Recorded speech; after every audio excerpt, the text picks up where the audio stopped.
Right now we're in Beverly Hills, California, and today we're heading to Route 66 to visit the spot where television legend Ernie Kovacs tragically lost his life.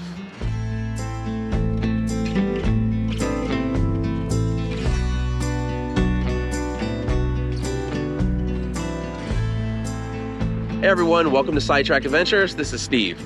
So I'm on Beverly Glen Boulevard in Beverly Hills, California, and right behind me is Santa Monica Blvd, which was once historic Route 66, and the very intersection where Ernie Kovacs was tragically killed in a car accident on January 13th, 1962. So let's head down to the intersection, take a look, and we'll talk about Ernie Kovacs. Ernie Kovacs was a comedian, actor, and pioneer of television comedy who has been credited as an influence from everyone from Johnny Carson and Chevy Chase to Jim Henson and Captain Kangaroo, among numerous others. He was born in Trenton, New Jersey in 1919 and began his career as a radio announcer before transitioning to television in the 1950s. Kovacs was known for his innovative and experimental comedic style, which often involved physical comedy, absurdist humor, and unconventional use of the medium of television. Kovacs was all over television throughout the 1950s and the first couple years of the 1960s. He had his own shows like The Ernie Kovacs Show, but also hosted The Tonight Show twice a week, filling in for Steve Allen, and hosted several game shows. He even guest starred in the last episode of the Lucille Ball, Desi Arnaz Show, and acted in a number of films.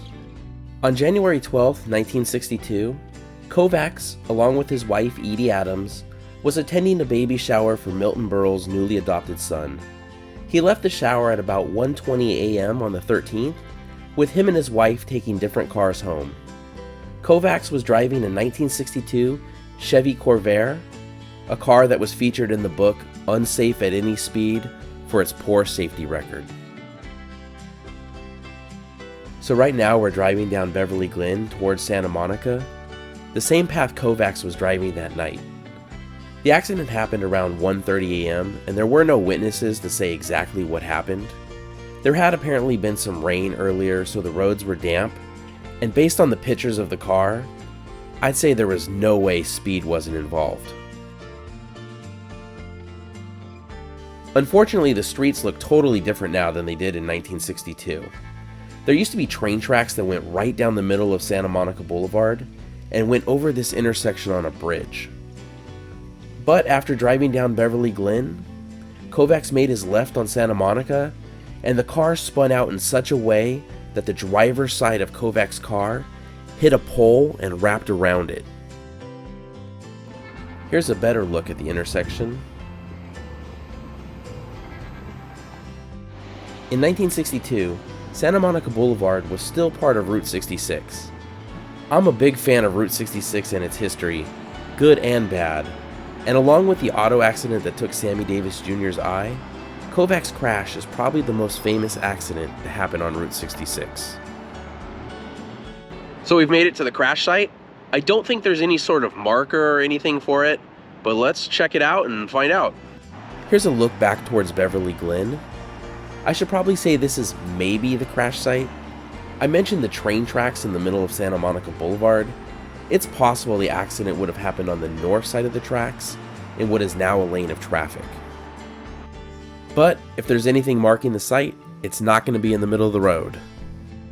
From the crash pictures, he clearly hit a wooden pole, so there's no chance it was any of these poles, but let's take a closer look at them anyways just to see if there's anything on them. There's some speculation Kovacs was trying to light one of his trademark cigars, and that contributed to the crash. This is based on one of the accident scene photos showing Kovacs' lifeless body hanging out of the car with his arm outstretched towards a cigar on the ground. I'm not sure if the car had a seatbelt, as they weren't required to be included on new cars until 1968, but he obviously wasn't wearing one. Based on the condition of the car, I'm not sure it would have mattered though. He died from a head injury, and it said he was probably killed instantly. I'm not seeing anything on these poles. I knew there wasn't anything official here, but I thought maybe there'd be something fan-made. But these poles are actually surprisingly graffiti-free. And a look back at the Route 66 intersection, where Ernie Kovacs was killed at only 42 years old. So that's our look at the Ernie Kovacs crash site on historic Route 66. Thank you so much for watching. If you enjoyed the video, please give it a thumbs up, consider subscribing, and we'll see you next week.